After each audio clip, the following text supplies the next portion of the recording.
Okay, hello everyone. Nice to see all of you.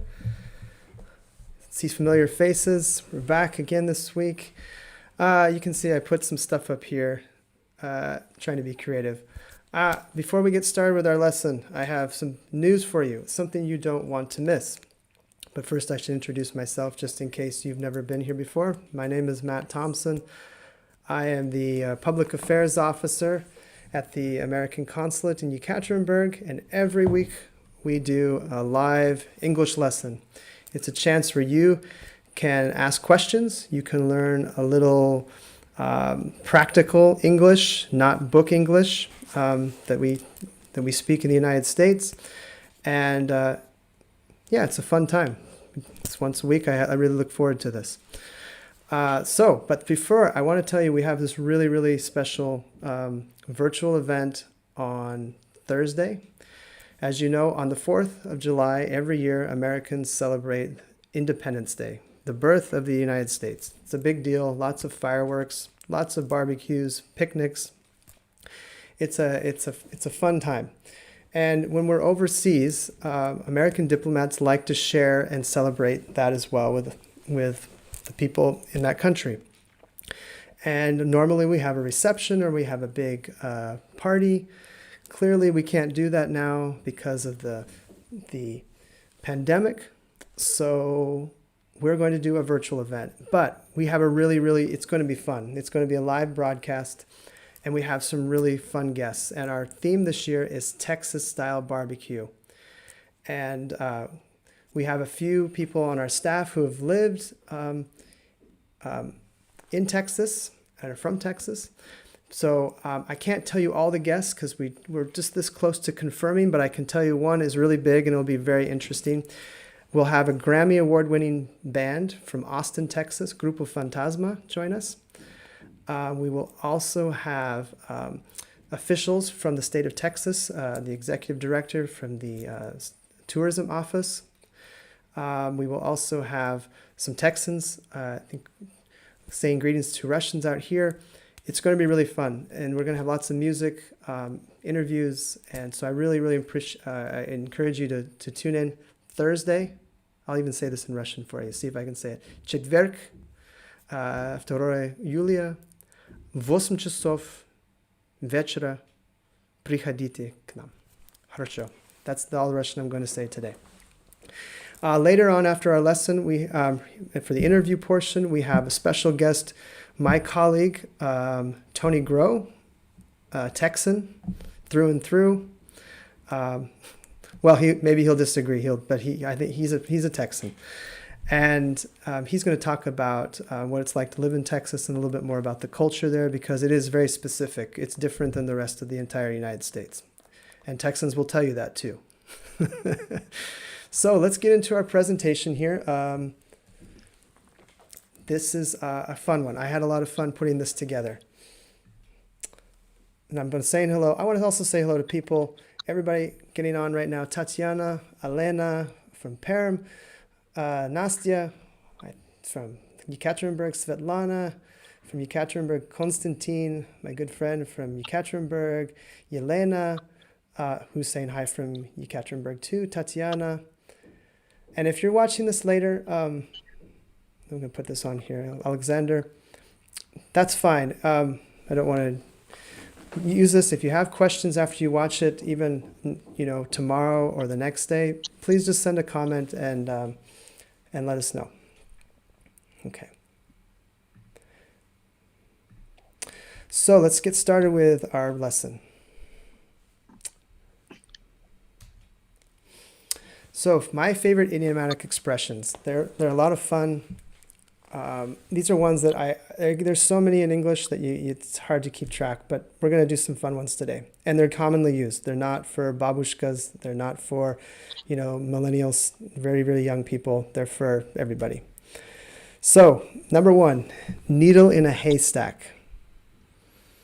Needle in a haystack is something a lot of people use, and it simply means it's very hard to find. As you can imagine, it's hard to find a needle in one of those big haystacks that's filled with hay. It's impossible.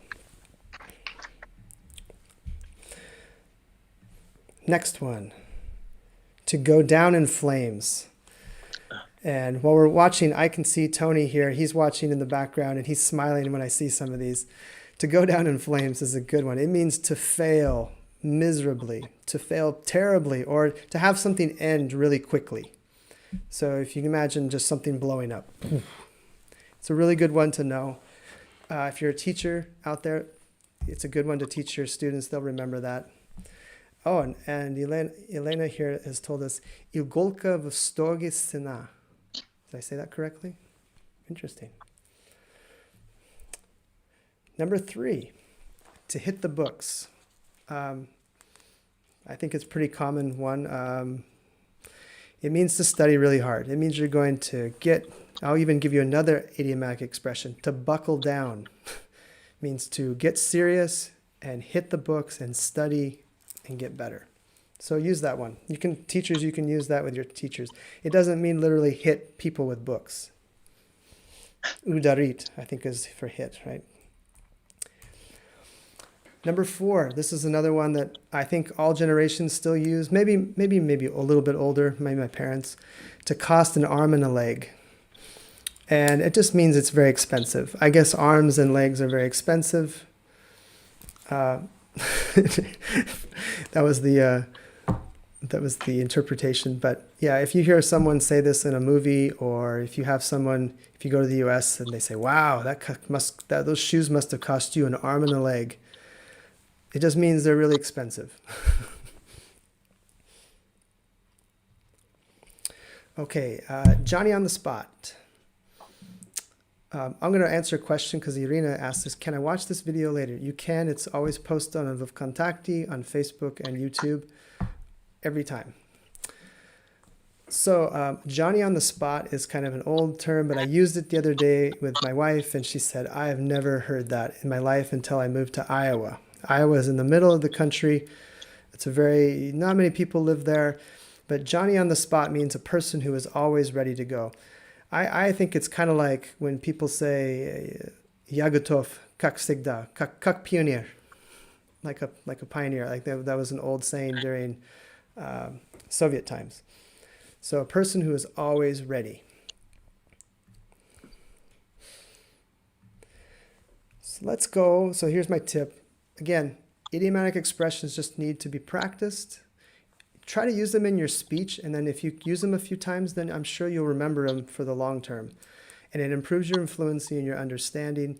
It really helps when you watch a film. When I watch movies, right now I'm watching Farza on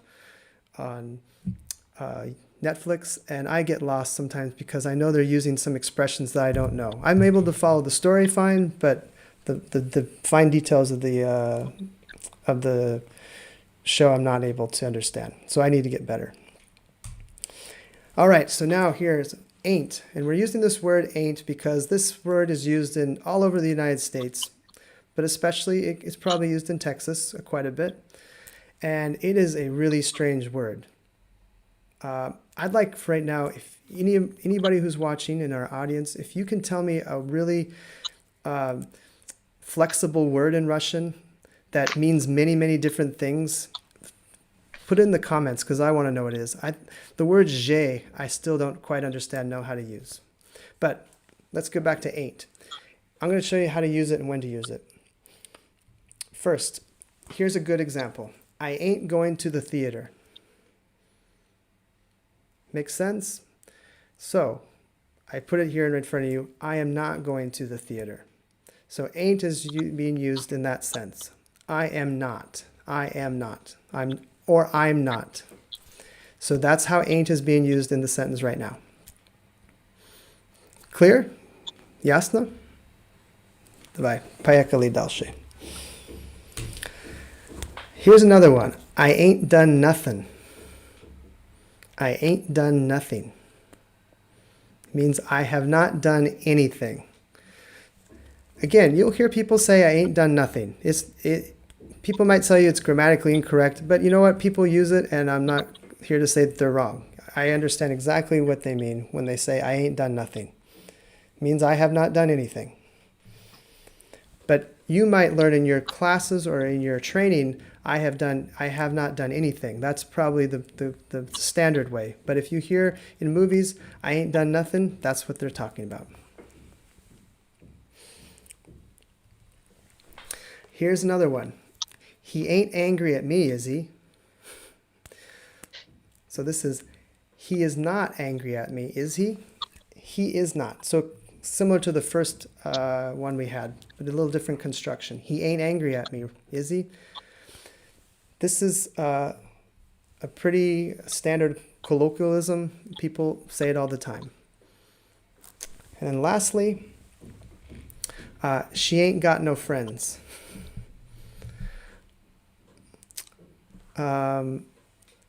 It means she does not have any friends.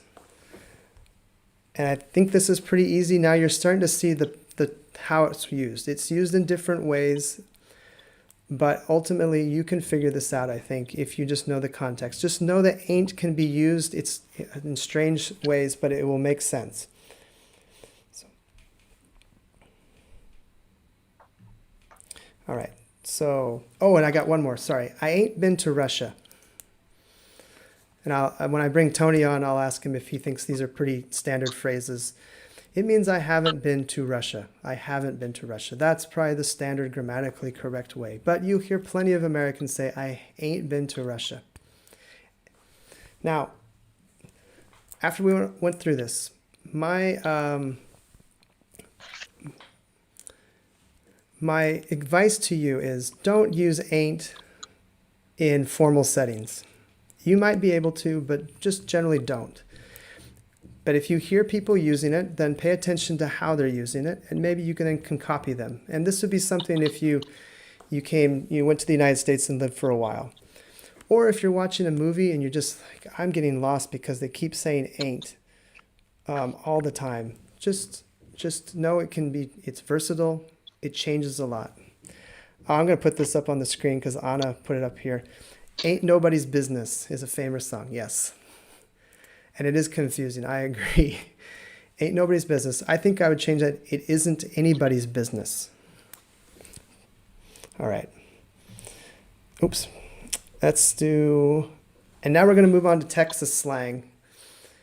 And this is not just Texas. This is maybe the South. This could be other rural parts of the United States. But we're going to, because of our Texas theme this week, we're going to say it's Texas slang. So I want to tell you, I learned something this week. This is the phrase, bless your heart. Now, I always knew that bless your heart meant something like sympathy, or you were concerned about the person. It was a very nice thing. But I also learned in the South, bless your heart can be a very polite way to talk to somebody you do not like.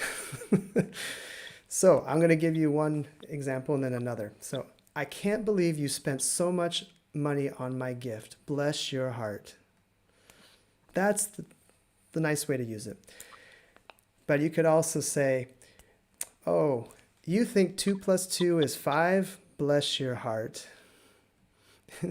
It's a very polite way to say maybe you're kind of an idiot, or you're not, I don't really like you, but I don't want to say it. Does that make sense? It's a little sarcastic.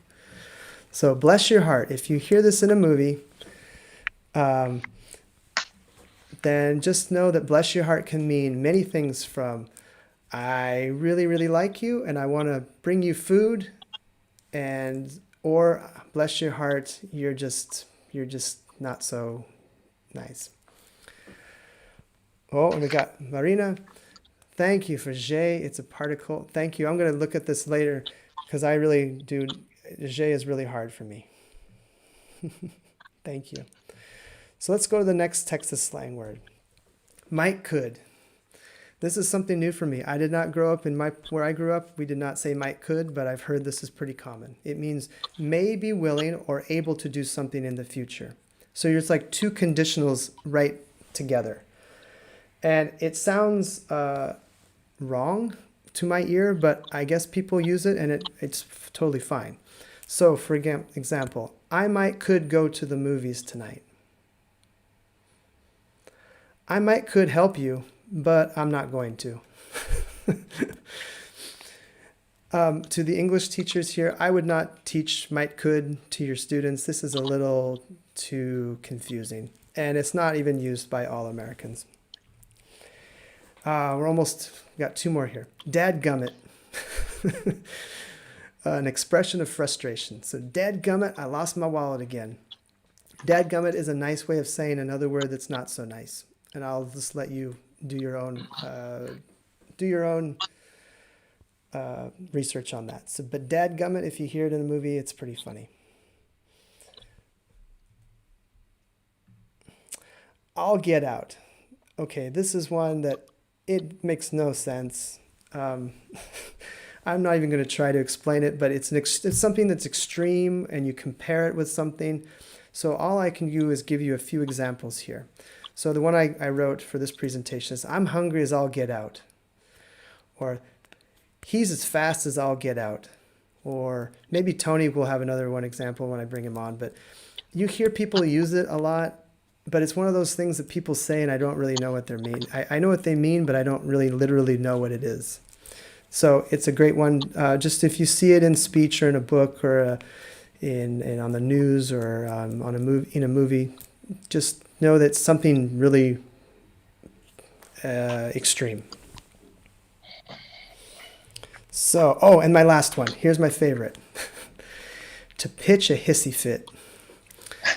It's an angry outburst, a complaint, a tantrum. It's something you would probably say to a child when they're complaining. So you can see mine on the screen. You always pitch a hissy fit when you don't get what you want. Or you can hear parents sometimes telling their children, oh, quit pitching a hissy fit and just go do it. So there you have it. That's a pretty good, again, I'm going to tell you my tip is you don't need to learn these words or phrases, but it's good to just, if you want to know dialects and kind of understand things in movies or books, they're really helpful. You don't need to use these especially if you're engaging people in Europe who speak English well. If you said pitch a hissy fit to a German who speaks English well, they will probably not know what you mean. This is strictly American slang. So with that, let's move on to our guest here, Mr. Anthony Gro, my good colleague. He is the diplomatic security officer, or regional security officer for us at the consulate. He's in charge of security and keeps us safe. He's been in the foreign service, the diplomatic service, now for 15 years. He's served in places like Kosovo, Georgia, Iraq. And prior to that, he was in the military, and he did several tours in the Middle East and all over the world. So he brings us a wealth of experience to security. So please say hello to our audience, Tony. I know you can't see them, but we all see you. Howdy, y'all. Great. Howdy, y'all. That's a good Texan greeting. So tell us, you've lived in Texas for many years. Not the only place, but tell us about where you call home and what it's like, and just maybe describe it for our audience. Oh, easily done. Well, first, I was actually born in the Philippines, and my family moved to Texas. And I really didn't know anything about Texas, other than I was told that's where the cowboys are. And when I'm talking about cowboys, I mean cowboys and who use ranches and take care of cows and cattle.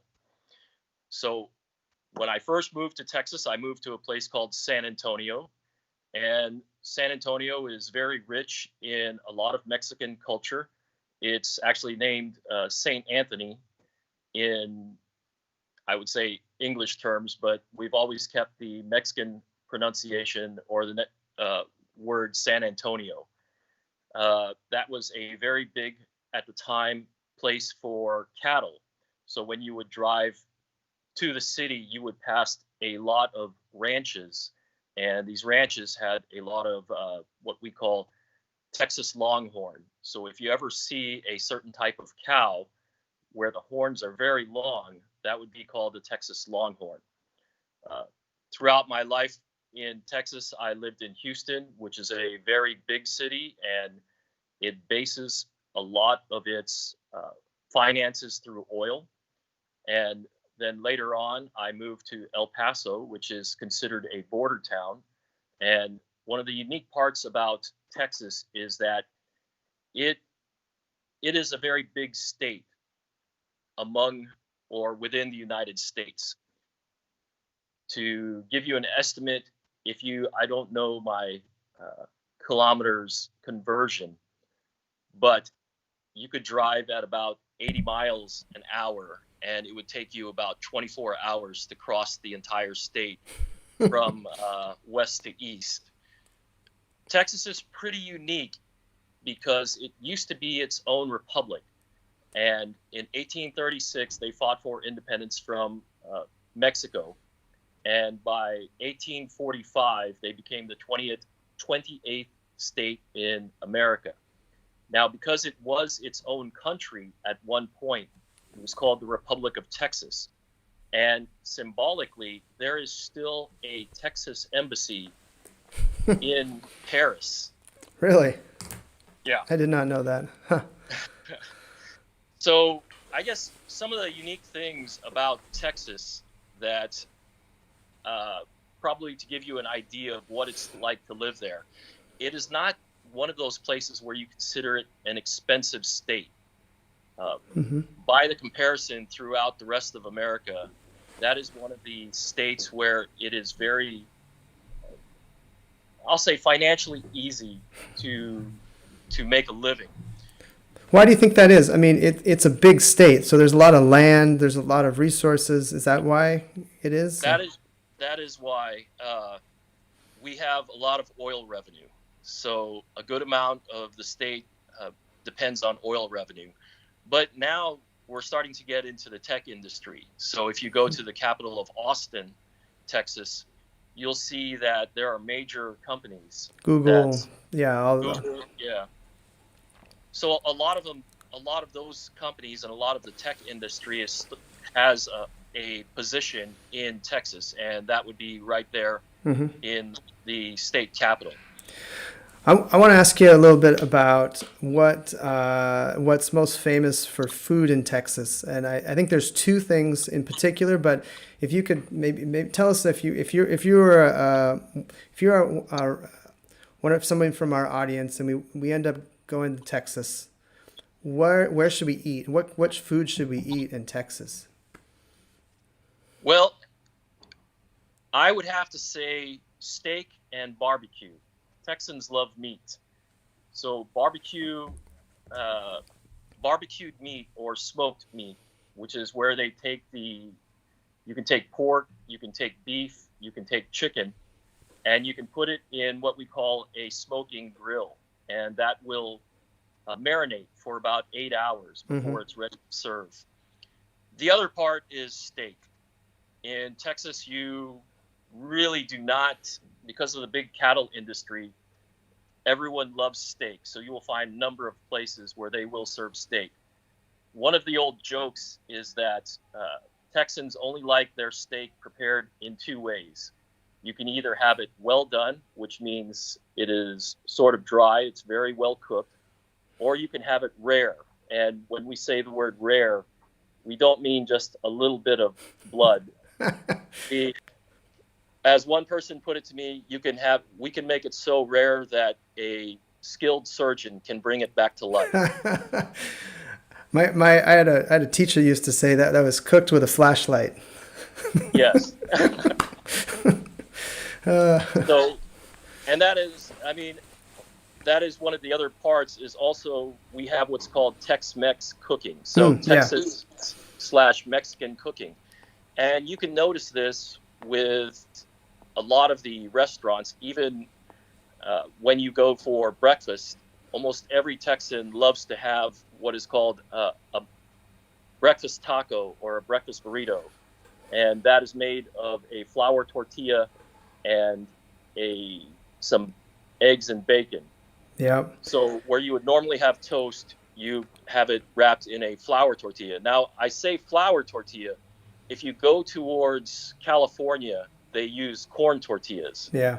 And there's a very big difference when you order this type of Mexican food in Texas. They will almost always serve it to you with flour, and they will give you the option to ask if you want a corn tortilla. So a corn tortilla is the more brittle, and it is the rigid tortilla. Let's just speak. It has less fat in it. It has they put the lard in the flour tortillas, and it makes it really good.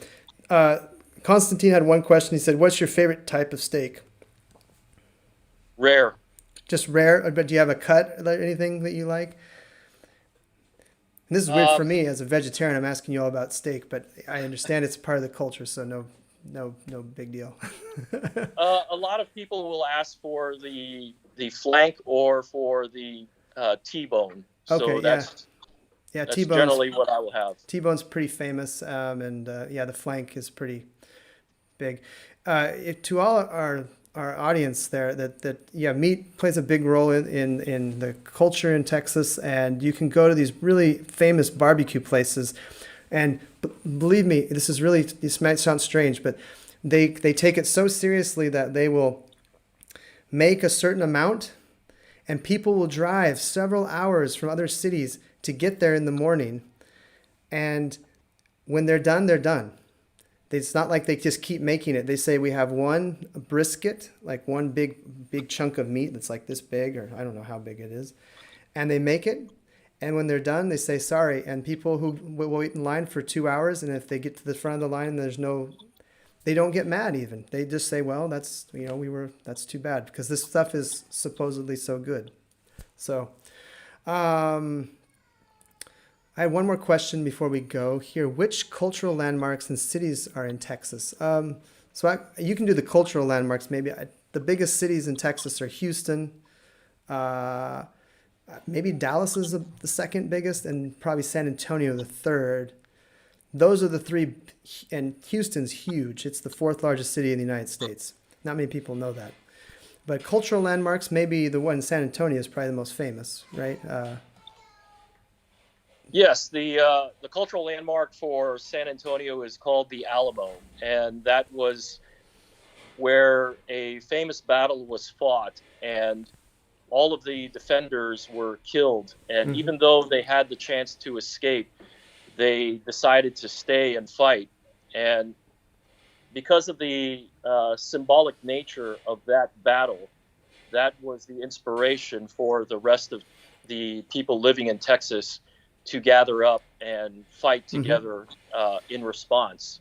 So there was a battle cry, or I'll say their type of motto when they fought the final battle against the Mexicans was remember the Alamo. And there was another city called Goliad, which had almost similar circumstances, but the Alamo was the battle cry or motto for that battle. No, that's great. I think the Alamo is probably the most famous cultural landmark in Texas, and certainly a lot of history around that. Well, it's been great to talk with you, Tony. Thanks for just sharing about the culture and El Paso is a lot different than Houston, and Houston's a lot different than Brownsville, where I used to live very close to Brownsville, which is in the very far south. And then if you go all the way up north to Dallas and Plano, it's different too. So. Actually, I wanted to add just a couple of things about some of the Texas language. Okay. So when you said "as all get out," the way I was taught was the word hell, Hell, because of the religious nature of people in Texas, it was kind of forbidden to say the word hell. It was even censored at the time in television. So when you say "as all get out," that was kind of a nicer way of being able to say the word hell.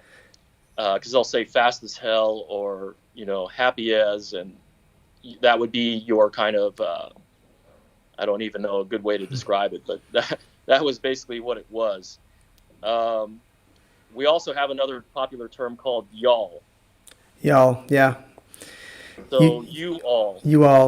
Yeah, you all, and that's something very southern in the southern part of the country. I didn't grow up with that, but I know people that use it. Yeah, great The point. other one is howdy.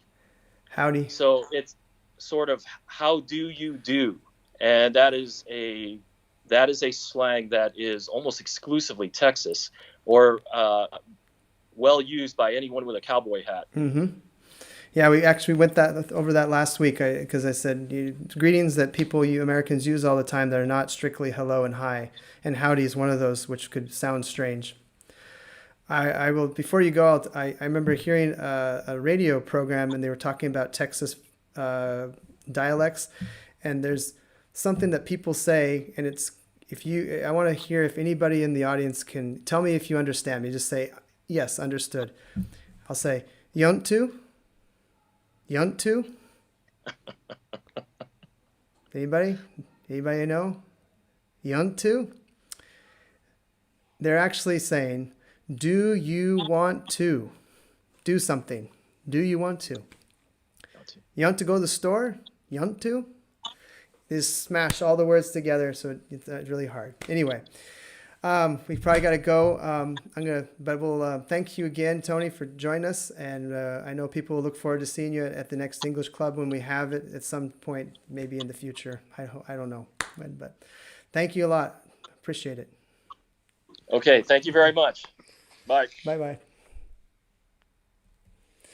Okay. Elena's here. She says, really? Is that true? Yes, it's very true. People do say that.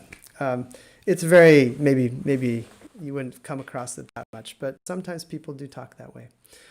So if you have never seen our program before and you don't follow us on Facebook or Vkontakte, please do. If you are not following us on YouTube, all of our videos, every single live stream we do is on YouTube, and some of them are actually dubbed in Russian. So if you wanted to pick up, if your English is you're still working on your English, and you want to understand, we have that there for you. And before I go, I want to talk about, let's see if I can get it up here. Oh no, 4th of July. So my colleague made this fun screen here. Please join us on Thursday night. It's going to be really fun. I think it's going to be super interesting. Our main guest, which I'm this close, I can't announce it right now because we're not 100% sure. I'm 98% sure. It's going to be a fantastic guest, and you really want to join us. You can ask questions directly to the musicians and our special guests. And I think it would be a fun time to share, even though we can't do it in person. So I'm going to put up some of these here. Anna's saying hello. Evgenia saying hello. Yelena. I wish we could all meet together, but still it's not possible. If you have questions or comments about the program, you can always send a private message. You can always write in the comments section. If it's a really strong criticism, maybe send it to me in the private message so I don't get embarrassed. And I hope to see you on Thursday. Again, it will be on Facebook and Vkontakte and YouTube live. And again, to all the people who come and who tune in every week, like Elena and Anna and everybody, thank you so much. And we will see you Thursday. And if not, we'll see you next Tuesday. Talk to you later. Take care.